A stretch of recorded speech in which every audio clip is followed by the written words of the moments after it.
fil de ces dernières années, on voit qu'il y a une prise de conscience environnementale. Par exemple, en 2017, 12% des Européens pensaient que la dégradation environnementale et le changement climatique étaient des problèmes majeurs, tandis qu'en 2018, ce pourcentage a augmenté à 16%. Donc, cette prise de conscience environnementale a donné l'émergence d'un marché de biens verts. Pourquoi?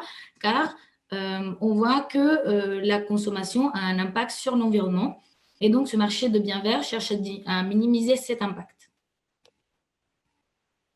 Donc, qu'est-ce qu'un bien vert? Un bien vert, c'est un produit tangible ou intangible qui minimise son impact environnemental, qu'il soit direct ou indirect, au long de son cycle de vie, soumis à la technologie présente et à l'état scientifique. Les biens verts peuvent être des biens recyclables, des biens consommant moins de ressources, des biens ayant un packaging réduit. Ça peut aussi être des fruits et de légumes bio ou de la green fashion, comme par exemple, il y a des enseignes qui proposent des vêtements faits à partir de coton bio ou de tissus recyclés. Ou l'électricité verte qui fait aussi partie des biens verts. Donc, on se demande quels sont les différents déterminants qui ont un impact sur la consommation de biens verts. Et dans la littérature, on peut voir que les variables sociodémographiques et socio-économiques vont avoir un impact sur cette consommation, comme le revenu, l'âge, les catégories socio-professionnelles ou le genre. Aussi, les préoccupations environnementales et de santé vont avoir un impact sur la consommation de biens verts. On trouve aussi les normes sociales. Par exemple, un individu qui fait partie d'un groupe social où il consomme beaucoup de biens verts, cet individu sera plus enclin aussi à consommer des biens verts. On voit aussi que le niveau de connaissance sur les sujets environnementaux va avoir un impact. Ensuite, d'après l'enquête de l'OCDE, Greening Household Behavior, on voit que seulement 30% de répondants de cette enquête ne sont pas prêts à payer plus pour un produit bio. Donc, ça veut dire que généralement, les individus sont prêts à payer un premium price pour un bien vert. Et on se demande alors pourquoi, si les individus sont prêts à payer plus, pourquoi ce n'est pas reflété dans les actions si la consommation de biens verts a un impact positif sur l'environnement.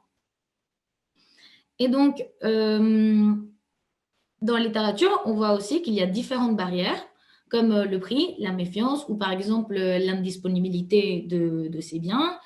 Comme par exemple, lorsqu'un individu va faire ses courses au supermarché, il n'y a pas forcément un bien vert disponible et généralement, il faut aller dans des enseignes spécialisées. Donc, on se demande s'il y a d'autres barrières à cette consommation de biens verts. Donc, dans les biens verts, il y a certains bénéfices qui sont facilement identifiables, comme par exemple le goût.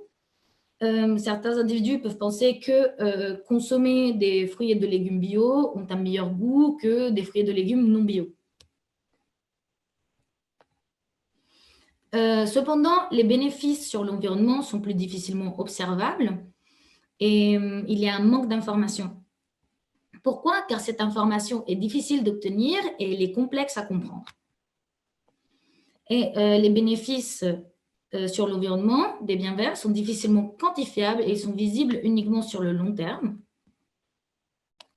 Et en plus, certaines entreprises font du greenwashing et donc comme stratégie de vente, ils vont vendre leurs produits comme des biens verts tandis que ce n'est pas le cas et ça peut créer une augmentation de la méfiance parmi les consommateurs.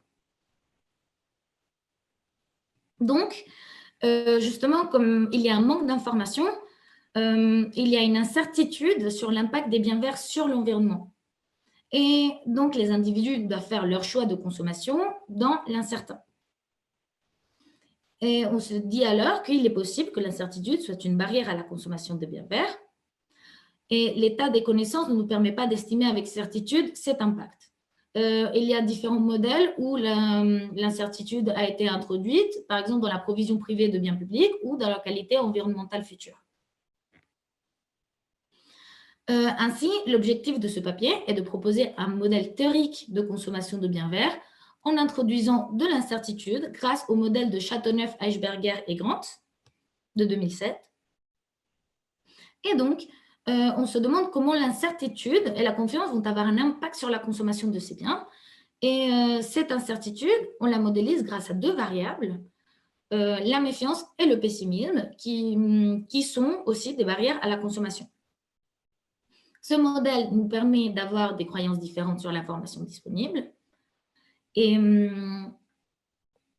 qu'est-ce que le pessimisme? Le pessimisme, ça va être la surestimation de la probabilité de réalisation des pires événements, tandis que la confiance va plus porter sur la croyance, sur la véracité de l'information disponible. Donc, pourquoi on considère la confiance? Car les individus ne sont pas tous confiants sur l'impact positif environnemental des biens verts. D'après l'enquête de l'OCDE Running Household Behavior, 60% des répondants australiens ne pensent pas que les fruits et les légumes bio aient un bénéfice sur l'environnement. Et ce pourcentage augmente à 85% pour les Coréens. Cette confiance va aussi dépendre de la source d'information. Par exemple, en France, seulement 30% des répondants font confiance au gouvernement concernant l'environnement, tandis qu'ils sont 75% à faire confiance aux scientifiques. Donc, ainsi, j'ai proposé un modèle de consommation de biens verts. Et donc, ce modèle est basé sur le modèle de Kochen de 2005, qui se base sur l'approche des caractéristiques du comportement du consommateur de Lancaster.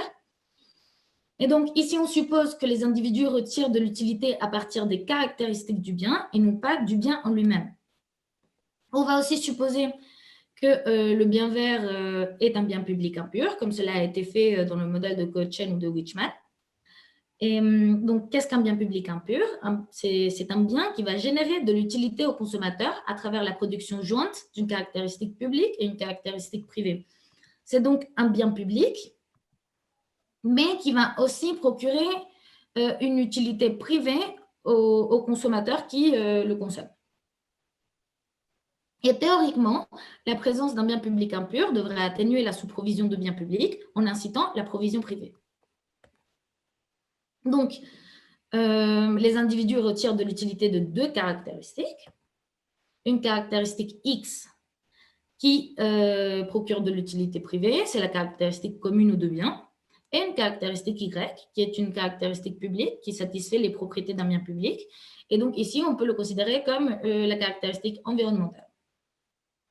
On suppose aussi deux biens substituables. On a un bien conventionnel C qui va générer de la caractéristique X et un bien verger qui va générer de la caractéristique X et de la caractéristique Y. Donc, pour illustrer, par exemple, prenons une pomme qui va être le bien conventionnel et une pomme bio qui va être le bien vert. Et donc, cette pomme va générer de la nutrition, par exemple, comme la pomme bio. Mais la pomme bio, en plus de générer de la nutrition, va avoir un impact positif sur la qualité environnementale. Donc, on suppose que les préférences d'un consommateur représentatif sont représentées par fonction d'utilité U de X et Y. C'est une fonction additivement séparable. Et donc, U de X représente l'utilité privée et V de Y représente les préférences environnementales du consommateur. Et donc, ce sont des fonctions qui sont toutes les deux croissantes et concaves. Et ici, nous avons le programme du consommateur. Donc, le consommateur va chercher à maximiser son utilité sous ses contraintes. Donc, nous avons d'abord la contrainte de budget, qui est la première, et avec P2G, qui est le prix du bien vert, et P2C, le prix du bien conventionnel. Et comme vu sur le marché, le prix du bien vert est supérieur au prix du bien conventionnel. Et on voit ici que M, c'est le revenu. Donc, ensuite, la deuxième contrainte nous dit que la caractéristique X va être obtenue à partir de la consommation du bien C et de la consommation du bien G. Donc, par exemple, consommer du bien conventionnel va procurer va générer une unité de X et aussi consommer du bien G va générer une unité de caractéristique X. Donc, et finalement, la troisième contrainte, on voit que Y, on va considérer que c'est la qualité environnementale, elle va dépendre de epsilon 0, qui est l'impact exogène que la consommation d'un bien vert a sur l'environnement, et évidemment de la consommation du bien vert. Et il va aussi dépendre de Y0, qui est un niveau exogène minimal de la qualité environnementale. Ensuite, je vais vous présenter quelques résultats de statistiques comparatives. Donc, une augmentation du prix du bien vert va diminuer la consommation de bien vert. On voit bien que le bien vert est un bien ordinaire. Une augmentation du prix du bien conventionnel va augmenter la consommation de bien vert. Donc, ce qui nous dit que le bien conventionnel et le bien vert sont bien des biens substituables. Mais finalement, si le revenu du consommateur augmente, il augmentera sa consommation de bien vert et donc c'est un bien normal. Ensuite, nous allons chercher à voir quel était l'impact d'epsilon 0, d'une variation de epsilon 0 sur la consommation de bien vert. Et donc, l'impact de la qualité du bien vert va dépendre d'un index de concavité de la fonction d'utilité relative à l'environnement. Et donc, ce qui veut dire que ce n'est pas parce que la qualité du bien vert augmente que l'individu va augmenter sa consommation. Mais justement, si la fonction est fortement concave, il y aura une diminution de la consommation de bien vert, car le seuil de saturation est atteint assez rapidement et le consommateur va valoriser moins une unité supplémentaire de bien vert. Ensuite, une augmentation de la qualité environnementale va diminuer la consommation de bien vert. Donc, qu'est-ce que ça veut dire? Si on est en présence d'une bonne qualité environnementale, plus la qualité environnementale est bonne, moins l'individu va contribuer à une amélioration de la qualité. Donc, on voit un crowding out effect. Qu'est-ce que ça veut dire? Ça veut dire que s'il y a une variation exogène de Y0, par exemple à travers l'augmentation des dépenses publiques visant justement à améliorer la qualité environnementale, l'individu va contribuer moins au bien public. Donc ensuite, j'ai déterminé le niveau d'équilibre. Donc, on suppose une économie composée de N individus et que la qualité environnementale va aussi dépendre de la consommation de biens verts des autres individus. Avant, la qualité environnementale dépendait de Y0 et de la consommation de biens verts de l'individu I. Ici, elle va dépendre de la consommation de biens verts de tous les individus. Et donc, chaque individu va choisir une unité de bien vert en considérant la consommation des autres comme donnée. Et on trouve qu'une augmentation dans la consommation de biens verts des autres individus implique une diminution des contributions volontaires individuelles de I. Donc, qu'est-ce que ça veut dire? Ça veut dire que si les individus contribuent plus, si les autres individus contribuent plus, l'individu I va consommer moins de biens verts.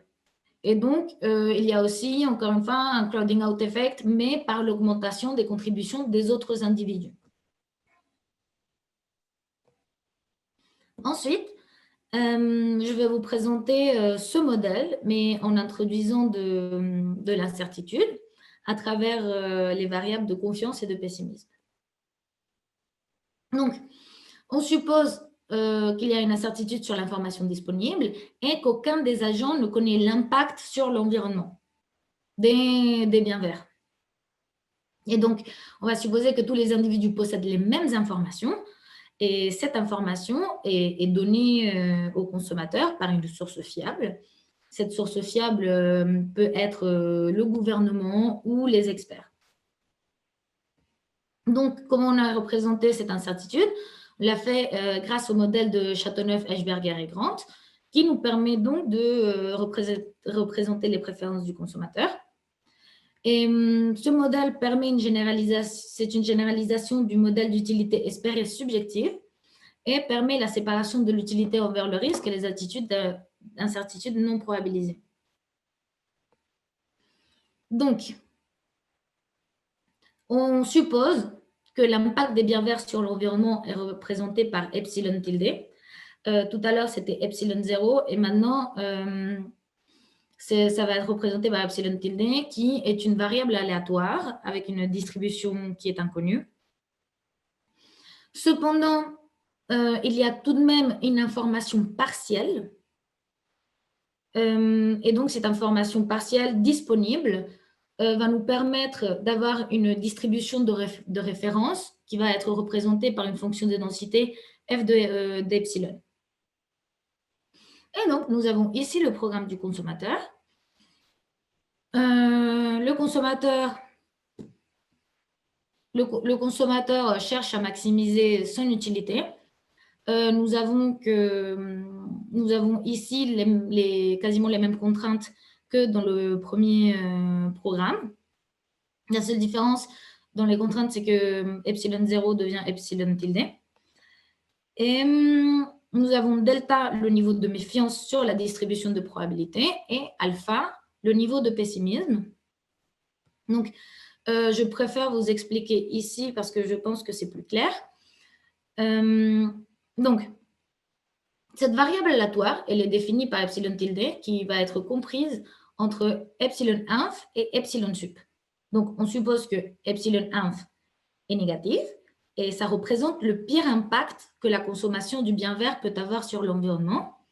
Et nous avons epsilon sup qui est le meilleur impact que la consommation du bien vert peut avoir sur l'environnement. Donc, qu'est-ce qu'on a ici? Par exemple, si l'individu est très, très, très méfiant, ça veut dire que delta est égal à 1 et donc qu'il ne fait pas confiance et qu'il sera en incertitude totale. Le deuxième terme, il va être nul. Et donc, il sera en incertitude totale et il va évaluer sa décision par la somme pondérée des meilleurs et des pires résultats. Et donc, s'il est méfiant et qu'il est pessimiste, ça veut dire qu'il va donner plus de points à l'utilité qu'il obtiendra si le pire événement se réalise. Et au contraire, si l'individu est très confiant, ça veut dire que delta va être égal à 0 et donc que le troisième terme va être nul. Et ça voudrait dire que l'individu va effectuer ses choix de consommation grâce à l'information qui lui a été transmise par cette source fiable.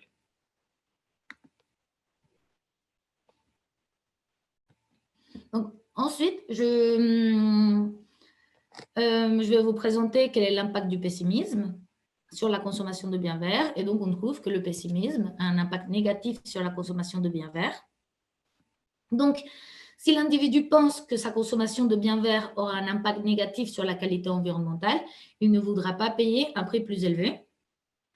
Et les consommateurs optimistes possèdent un bénéfice marginal plus élevé. Ils donnent plus de valeur à une unité supplémentaire de biens publics que les pessimistes. Ensuite, nous avons l'impact de la confiance.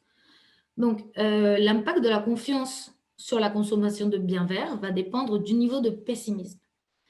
Qu'est-ce que ça veut dire? Ça veut dire qu'il existe un seuil alpha chapeau, tel que si alpha, donc le pessimisme est supérieur à ce seuil, alpha chapeau, la consommation va diminuer avec la méfiance.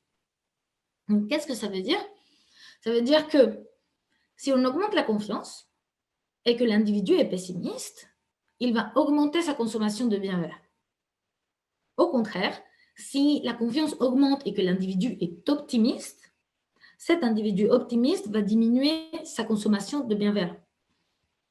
Donc, ça veut dire que augmenter la confiance de tous les individus ne va pas augmenter la consommation de biens verts pour tous les individus.